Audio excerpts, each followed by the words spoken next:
many of you have beaten us to the draw, especially if you're a Luton fan, because you are so thrilled at who is coming your way in the next few moments. Steve Oliver, one of many Luton Town fans. Jim Simon is a huge Luton fan. I want to give my thanks to Mick Harford for everything he has done for the football club and continues to do. Everything he does away from the field of play, specifically in lockdown, when we didn't know he was struggling with prostate cancer, but he still found time to call my mum, a Luton Town fan, in her 80s to see how she was. Never mind how Mick was. Please, Jim, pass on my best to Mick Harford. Well, Steve, you get your wish, because alongside Mick in studio with Simon and myself is Chiara de Biase. Is that right, Chiara? Perfect, yeah, thank you. Perfect pronunciation, I'm glad about that. Who is Chiara? Chiara is Prostate Cancer UK's Director of Support and Influencing. And the man we have just mentioned, Chief Recruitment Officer at Luton Town, Mick Harford, is in studio. The last time I saw you, I was embracing you at Wembley. Do you remember? And then I took a picture of you, your hands above your head, because your beloved Luton Town had just got promoted. Do I remember? I'll never forget that, Jim. And great to be here for a great cause, yes. So really pleased to be here. But yeah, what a day that was in the club's history. It was quite a day. I mean, you were stuck for words at the end. Yeah, well, that was a climax of a brilliant season for us. The game was such a enthralling game, and we played so well in the first half and nearly threw it away in the second half. And just to get over the line, as we know in football, it's really tough to get over the line. And when we actually made it to the promised land, it was such a relief, not just for me, for everyone at the football club. It was quite a day. I have to say, Chiara, not so much you and I, messages flooding in for Mick and Simon, because this is a subject, Simon, that is close to your heart. Prostate cancer. As we know, it's a disease that affects 1 in 8 men in the UK, and those odds shorten to 1 in 4 if you are black. Briefly, do you just want to remind, excuse me, I'm losing my voice. Do you want to remind everybody about the experience you came through of late? Something similar to Mick, I should imagine.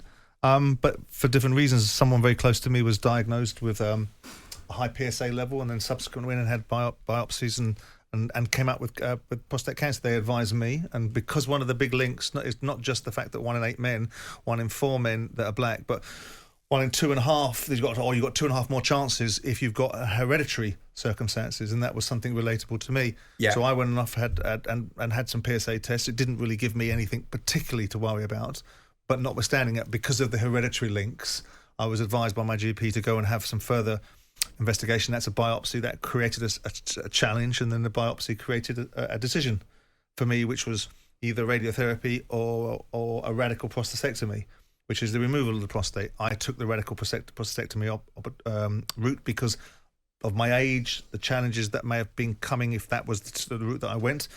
And quite frankly, it's one of those situations where the more informed you are, the more you avail of yourself of information, and the first thing you do is take a PSA test at a certain age group, the better opportunity you have to overcome something which is infinitely overcomable, and the stigmas that travel with it are things that you should move past. The idea that you have to have certain inspections and certain challenges. What would you rather die of, embarrassment or the challenge? Exactly. And so myself and Mick have been on this journey. You have indeed. And Mickey down in Devon is saying, Simon, I just want to remind you, thank you for what you did, because you got me and my mates to go and get blood tests, and we're all good. So Mickey down in Devon, that is good. So Chiara, I'm going to come to you in a second. But Mick Harford, you were diagnosed with prostate cancer in December 2020. What happened thereafter? Well, just wish you good luck on your recovery, Simon, and thank you, all the very best. Yeah, it's a tough road. I was diagnosed I'd had a previous PSA, which was quite high. They sent me away, said come back in 6 months' time. And when I came back for my second one, it was really high. It was up to 38 point something, whatever it was, which was I was quite at 3. High. Yeah. Mine was 3. So it was, and my symptoms were no pain. I was just up and down the toilet 3 or 4 times a night. If I went to the toilet during the day, then I'd come back to the toilet and have to go back again in 5 seconds to finish off, so to speak. Yep. And it was caught in a way where I couldn't have what Simon had. Mine had spread to my groins and my lymph nodes, so I had to have the radiotherapy treatment. which was 40 bouts of radiotherapy. Absolutely, with my team I had, absolutely enthralled with them. They've been brilliant to me. Great team at UCLH and backed by the NHS and obviously supported by Prostate Cancer UK. Couldn't have asked for a better support network in terms of what I had. At the moment, I've just come off my medication, off the hormone blockers. I've got an appointment on the 20th of December just to see where we are, and hopefully it'll be good news. But at the moment, my numbers are really good. Things are looking good, and I'm in a good place. Oh, Mick, that is great to hear. And you're doing fine, aren't you? Yeah, Yeah, absolutely. You're doing good. Absolutely. Okay, so Chiara de Biase, and I absolutely love your name, Thanks very incidentally. Prostate Cancer UK's Director of Support and Influencing. What we want to do here at talkSPORT today, and what we're doing now, live to our audience this lunchtime, Chiara, is raise awareness on this very topic, because it's so important that the message is out there. Men, get checked. Yeah, absolutely. And you've already raised some really valuable points that I'm going to come back to, actually. So you talked about being really well informed. A lot of men aren't, and that's our job, to raise that awareness.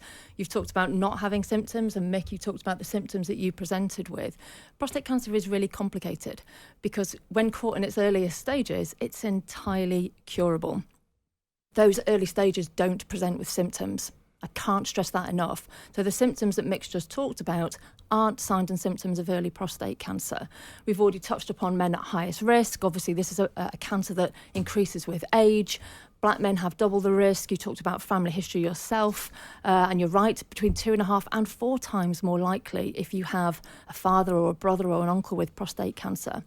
So to deal with some of that complexity, Prostate Cancer UK developed our online risk checker. So it's on the Prostate Cancer UK website. It's a really simple digital tool. It asks 3 simple questions. And what that will do is explain to that gentleman what his risk is. And then really importantly, it will explain what to do next, which isn't one of the investigations that you've just alluded to. I think we also know that 60% of men put off talking about prostate cancer for fear of having a rectal examination. And the fact of the matter is that simply isn't the case anymore. So please, those myths and misinformation are stopping men getting the information that they need. 60% of men don't want to go through with it because they're worried about that. Right. Absolutely. So Yeah. what actually happens, if you do the risk checker, it will talk to you about a simple blood test that both of you guys have talked about this morning, the PSA blood test. That's the first step. And then if that PSA is raised, you'll go for an MRI scan. It's a much simpler diagnostic pathway, but men do the risk checker, understand the blood test, because it's not a perfect test. It's also not a test for prostate cancer, and then have a conversation with your GP if that's what you choose to go ahead and do. Yeah, I'm just looking at the messages that are coming in. It's incredible. You know, the thing I could not get over, Chiara, was when Simon came back to this show. And you were, how long were you away, mate? You were away with 2-3 weeks? Well, I was away for 4 weeks. Was but it 4 weeks? I had surgery 2 weeks after I was away, and I came back 2 weeks after the surgery. I mean, sparing his blushes, this man is hugely popular, as you know, with the listeners all over the country. Probably the most listened to individual on British radio today, and I'm proud to be alongside him every day. But when Simon came back on air with me, Chiara, and started talking openly about what he'd come through, and I just let him go because nobody better to let it go. Simon completely freestyled in terms of what he'd been experiencing. Over 8 million views to what Simon was talking about. Many people identifying with what Simon was talking about. Many people wanting more information. Many people thanking him for guiding them towards doing something about their situation and getting checked. It's one of the best kept secrets out there that everyone is afraid to talk about. And then when we do talk about it, it explodes. Yeah, you're absolutely right. And I think quite understandably, we know that half of the men in the UK assume, quite rightly, that they'll get invited for a test. This is one of the big 4 cancers, right? We've got breast cancer screening, we have bowel cancer screening, we've got these fantastic targeted lung health checks, but we have nothing for prostate cancer. And that will always be our ultimate aim, to develop a screening programme for prostate cancer. But you're right, we don't talk about it enough. Men's health is already a bit of a minefield. So it's our job to try and dispel some of those myths and get this risk awareness message. This is about risk. Don't wait for symptoms, understand the risk. Think about having a PSA blood test if that's what you'd like to have, and talk to your mates. We talk about these life-saving conversations. Yeah. If this isn't for you, fine, but talk to the men in your life that you love. Signpost them to the Prostate Cancer UK risk checker. That's how we save lives. And a platform like this for us is incredible, and for you, Simon, I can't thank you enough. I mean, as I said, I didn't need a kumbaya moment. I wasn't looking for a support structure. I was just talking about it because my surgeon, Ben Shalacom, had said to me, listen, I'm going to look after you, but would you do me a favour? Would you go and use the profile and raise the awareness of it? So we did the piece here, which I think got about 10 million views, and then I did a piece in the Mail where I took Ben along as a surgeon, so that Ben could talk from the point of view of somebody that's looking at the procedures that are involved and looking at the methods of identification. And one of the things that and I want you to perhaps debunk this myth, the concern is about a national screening campaign and the ability for the resources in this country to be able to handle that. And I've heard stories, and I've literally, over the last 4 or 5 weeks, I've had hundreds and hundreds of text messages of people that have taken PSA tests, some high-profile people that I know in the sports, some high-profile in the show business world, or people that have been stopped in the street. They're saying, thank you very much, because of that, my father did this, or my brother did this, or whatever else it was. But there was also this thought process that I've been presented with, and I'd like your opinion on this, about the availability and the bandwidth for men to go to their GP and ask for this PSA test. Because I have heard stories where people are saying that there isn't the bandwidth for GPs to be able to do it, or they're not getting quite the response that they should be getting when they're going and asking for it. Can you debunk that myth? Well, unfortunately, it's true. We hear that every day. So two things there. One, about the screening programme. We are, as an organisation, a research-led organisation, and right now, in terms of the National Screening Committee making a decision, we don't quite have the evidence we need for screening for all men. It's coming, and we're working on it, and we're investing a huge amount of money in it. We are really sure that we have enough evidence for a screening programme for black men and for men with a family history, and that very much is a live issue for us. To come back to the point about GPs, we have never spoken to a GP that wouldn't want to give a high-risk man a PSA blood test. What we're also really aware of, that at the moment primary care is incredibly stretched, which is why it's really important for fellas to do the homework, actually, do the risk checker, read about the PSA blood test, so that when you're presenting to the GP, you can say, I was listening to talkSPORT, I've read all the information, I know it's not perfect, I've had a read of the pros and cons, and actually I'd really like one. All men in the UK over 50 are eligible for a free PSA blood test, or over 45 for those higher risk men. So it's not negotiable, actually. And if you get turned down by your GP, see another GP. Explain to them that you've read about the blood test, and there isn't a GP that I've ever met that would then refuse that gentleman, because there are some of those myths and misinformation even within primary care. So the more informed you are going in, the easier it will be. But we are very, very aware that there are challenges in primary care at the moment. But we're working with different ways of being able to offer men PSA tests, perhaps through secondary care, through hospitals, and NHS are actually funding some really interesting pilot studies. So we know it's not perfect right now, but we're really, really excited about screening. Because I see it every time I turn the television on now, there's a real energy behind it. And one of the most important things is sports people are such an iconic way to do it, because people think that sports people are bulletproof and that they're real leaders and it won't happen to them. When you hear a sports person like Mick Harford saying, I've had this, and by the way, I've overcome this, people then relate to it and go, well, if he can do it, and and he went along and sorted himself out, then I can do it. And I think there's a lot of that needs to be leveraged. We'll come back to this in a second. So many of you messaging in, and this is what we want. Remember, we're with you until 1, so we'll get our skates on. 810 89. Gavin in Glasgow. I've just done the online checker. It takes 30 seconds. It's a great tool. Thanks, guys, for that. Great listening, says George, this lunchtime. I'm glued to my radio listening to you guys on this very topic. There's another one who's Tom, who's just a Luton Town fan, who says quite simply, I love Mick Harford. That's fair. That's fair, so do we all. Craig, thank you for that. Jim, seeing Chiara, Mick and Simon talking with you this lunchtime. So Craig's obviously watching us, guys, on YouTube or on Facebook. The camera's around the studio. I'm a man of 50 and I've done the 3-question check, and I will now be contacting my GP. Thank you for what you're doing. So, Chiara, what should we be saying here in the area of age range? What do you want to say on that one? Yeah, it's a really good point. So we know that prostate cancer is a disease that is more likely as a man ages. So the highest risk for most men, when we talk about 1 in 8 men, that starts from 50, so age 50. So in terms of having that PSA blood test and the eligibility, that's from 50 onwards. But just for clarity, for those highest risk men, so that's black men, so any black ethnicity, or men with a family history of prostate cancer, that that higher risk kicks in age 45. So they are the two really definitive ages that we want people to hold in their minds. But again, that's all really clear on the risk checker, on the Prostate Cancer UK risk checker. I see. There's a friend of mine, Ben, just getting in touch. What a listen this is. Brilliant stuff on prostate. Please send my very best to Simon, to Mick and Chiara because of what they're doing this lunchtime. So we have done just that. I mean, Mick, is there anything you want to say out there? Chiara made such a great point. You're a Leeds United fan, incidentally. I am a Leeds United fan, yes. You're sitting beside a Luton Town. Oh, it's okay. Ledge. We're friends. We're friends. One thing that struck me, I mean, working with Simon, and he and I were in Qatar at the World Cup, and you were out there playing paddle tennis with the best of them in the morning and giving them a run for their money more than. So this fella, Chiara, is pretty darn fit.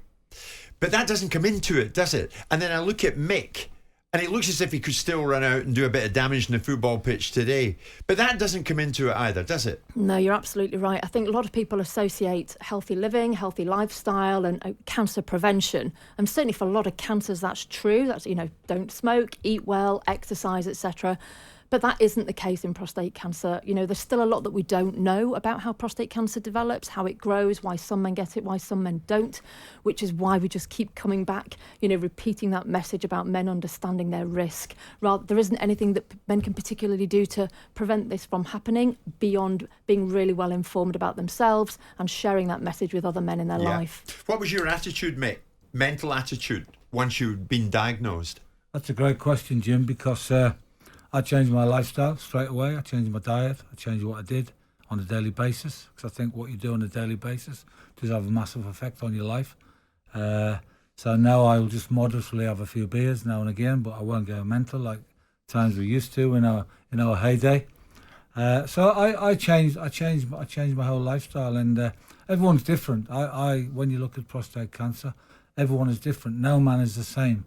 So I just believe what I was doing was best for me. And I believe it's worked for me. I've lost weight. I think I feel fitter, I feel stronger, I exercise more, and the big thing for me is I'm around a group of young players every day. I'm in the training ground every day, and they keep me young, they make me happy, they make me smile, and it's a great environment to be around. And there's a gym there, I can pop in out the gym when I like, and all the players are really supportive towards me, and I've got a lot to thank them for, and a great group. But going back to the message, Jim. Yes, yeah. Going back to the message, when I was diagnosed, I thought about keeping quiet like Simon and that, and I was at a Luton Town game once, and I was just sat there and I thought, well, if I can help one person here, if I can help one Luton Town fan, let's get that message out there. And that's when my actions kicked in then. Well, not just Luton Town fans, I can tell you, there's a lot of feedback this lunchtime, and I mean a lot of messages coming in at this stage. One for you, Chiara. I've just done the 3-question check, but as a 35-year-old, where do I stand asking for a PSA test when under 50s are not in a high-risk group? Yeah, that's correct. So we don't advocate for men under 50 to have a PSA blood test, primarily because we know that men, in terms of those that are diagnosed, are normally over the age of 50. So what we don't want is for men to be doing the risk checker unnecessarily, but rather sharing that message with men that are in that high-risk group. What we do know is black men and men with a family history are more likely to be diagnosed younger than white men or non-black men. So that's a really important point, so thanks for raising that. So younger men, if younger men are listening, tell other older men in your life about the risk checker rather than doing it themselves. It's really good for them to be well informed though, so they know that this is coming. Yes. But it's really 45 for high risk men, 50 for all other men. There's a message there, Graeme. I'm not sure about a test, but I will do it if the news is bad. Obviously, he's a bit fearful if the news is bad. You didn't know what you were getting into, Simon, and you, as you do in life, mate, you met it head on. So, is that what you would say to anybody listening to this lunchtime? Any man who's going, damn it, I'm going to get this test. I'm going to face it. It's an infinitely resolvable situation. It's the fear and the original. When I was given the diagnosis, mine was irritation because I had things I wanted to be getting on with and doing, and that was the main focus. And then the reality. But it's one of those where you avail yourself of information, and you take the course of action that's being prescribed to you by those that know. But there's nothing, if you look at the fact that I had surgery, and it's not insignificant surgery, but I had surgery, and I was sat here 2 weeks after the event. Now, I'm not one to go on about these sort of things, and this is a subject matter because these guys are in, and it's a valuable message. Yeah. But again, it's about the only thing that you fear is fear itself. This is a very, very, very resolvable situation. It comes with consequences, but those consequences are bearable. You know, I've made life choices at the age of 50 and onwards that are, you know, are my life choices. But the stigma of prostate cancer should not be there. It should be something that men of a certain age group, 45 and above, and probably more so 50, as Chiara was saying, should go and do as a matter of course, and then alleviate their concerns or contend with the issue. And the contention with the issue is not as challenging as you think it is. Absolutely. Find out what you find out. In the remaining seconds we've got, Stephen Sunderland. Jim, say to Chiara, I'm over 50. I've been refused a test from my GP because I don't have symptoms. Yeah, that again, our nurses hear that every single day. We have a fantastic helpline, and that comes through the nurses. So all I would say to your listeners is, if you're being refused a PSA test, go back to the secretary, request to see a different GP. And again, you can actually download the risk check. If you do the risk checker online, you can print off the information, take it to the GP, and they cannot refuse you a PSA blood test. Chiara, all this information is absolute gold to the people who are getting in touch this lunchtime. Jim White and Simon Jordan. Monday to Friday mornings from 10 on AM, on DAB, via the talkSPORT app and on your smart speaker. talkSPORT.